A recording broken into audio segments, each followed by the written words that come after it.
Dokie. Alright. Let's begin. We will speak about the kingdom of heaven. Once again, we touched on a few of these parables in an earlier video. But let's go ahead and start with a quote. The Son himself cannot forget his fellow traveler. This is on Sir Francis Drake, Wit's Recreations, era 1640, epigrams number 146, compiled by Anonymous.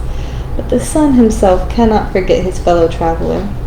So we can liken this to the kingdom of heaven, and how once you are a member, once you've arrived, once you've seen and witnessed the kingdom of heaven, once you become a visitor and a part of the family, that will never go away. You're always a citizen of the kingdom of heaven. The Son himself can also be likened to God himself. He will never forget his fellow traveler, his fellow earthling. That will always be a great point for you to remember, and never ever forget that you will never ever be forgotten, or forgotten, to put it that way. So yes, let's go ahead and get into Jesus' teachings on the kingdom of heaven. My little wildlings, I don't know if they're willing to make a cameo at this time. They're having much too much fun. Alrighty. Okay. So, starting with Matthew chapter 13, verses 24 through 52. Jesus told them another parable. The kingdom of heaven is like a man who sowed good seeds in his field. But while everyone was sleeping, his enemy came and sowed weeds among the wheat and went away. When the wheat sprouted and formed heads, then weeds also appeared. The owner's servants came to him and said, "Sir, didn't you sow good seeds in your field? Where then did the weeds come from?" "An enemy did this," he replied. The servants asked him, "Do you want us to go and pull them up?" "No," he answered, "because while you are pulling the weeds, you may uproot the wheat with them. Let both grow together until the harvest. At that time I will tell the harvesters, first collect the weeds and tie them in bundles to be burned. Then gather the wheat and bring them to my barn." He told them another parable.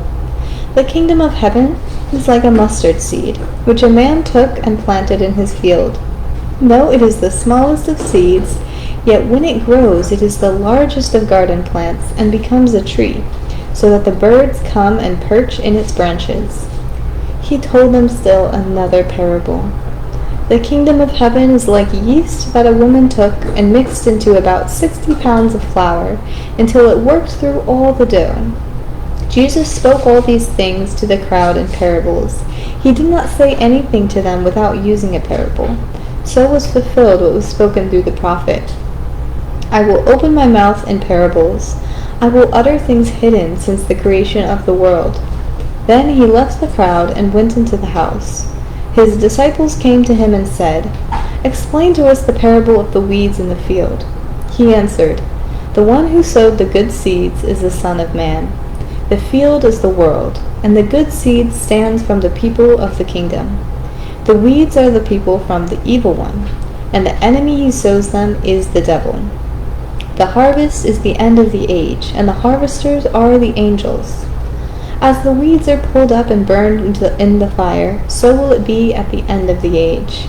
The Son of Man will send out his angels, and they will weed out his kingdom, and everything that causes sin, and all who do evil. They will throw them into a blazing furnace, where there will be weeping and gnashing of teeth. Then the righteous will shine like the sun in the kingdom of their Father. Whoever has ears, let them hear. The kingdom of heaven is like treasure in a field, hidden in a field. When a man found it, he hid it again, and then in his joy went and sold all he had and bought that field. Again, the kingdom of heaven is like a merchant looking for fine pearls. When he found one of great value, he went away and sold everything he had and bought it. Once again, the kingdom of heaven is like a net that was let down into the lake and caught all kinds of fish. When it was full, the fishermen pulled it up on the shore. Then they sat down and collected the good fish in baskets, but threw the bad away. This is how it will be at the end of the age. The angels will come and separate the wicked from the righteous, and throw them into the blazing furnace, where there will be weeping and gnashing of the teeth. Have you understood all these things? Jesus asked. Yes, they replied. He said to them, Therefore, every teacher of the law who has become a disciple in the kingdom of heaven is like the owner of a house who brings out the storeroom new treasures as well as old. So we read these parables before, but it's great to look at it just on the concept of the kingdom of heaven. So we can at least understand a little bit the nature of the world and the nature of the earth, and how a lot of us are members already of the kingdom. We are already coming from the kingdom, therefore we will always be citizens of the kingdom. And of course the world is a bit mixed. It's hard to say, who is good and who is bad, as we had discussed in the last quote. Right, the best person has so much bad, and then the worst person has so much good. So sometimes it can be really hard to distinguish, but this is where your discernment, but more likely this is where we have the guides, the angelic guides, and the ones who are ticking and talking every little thing that we do, right? Those are the ones that really know, right, when it comes down to our single thought, our single action, our single words. Those are the things that are then recorded and stored for that time. So that's why it's also really important just to be, wary of that. But it's also not something that you yourselves need to worry about to an extent, or keep track of necessarily. This is just, knowledge for you to have, and knowledge for you to understand in a very broad way how things are done. But then we have, yes, the parables explaining what the kingdom of heaven is like. And we've mentioned this before, how it's basically one small part to a very, very large story and a large picture, and how it works its way into every scenario, and how it works its way into a giant garden already. It's just one little part, right? It starts out as a little seed and then grows into a big tree, but it's already part of a very, very large garden. So that's something to also think about. Heaven is almost a fraction of really the whole picture, but that's not always going to be the case as we're working on the expansion and how the kingdom of heaven will really transform itself to be an all-encompassing thing in due time. So that is that, and I guess we'll go over one more topic. I didn't realize that I had another thing done.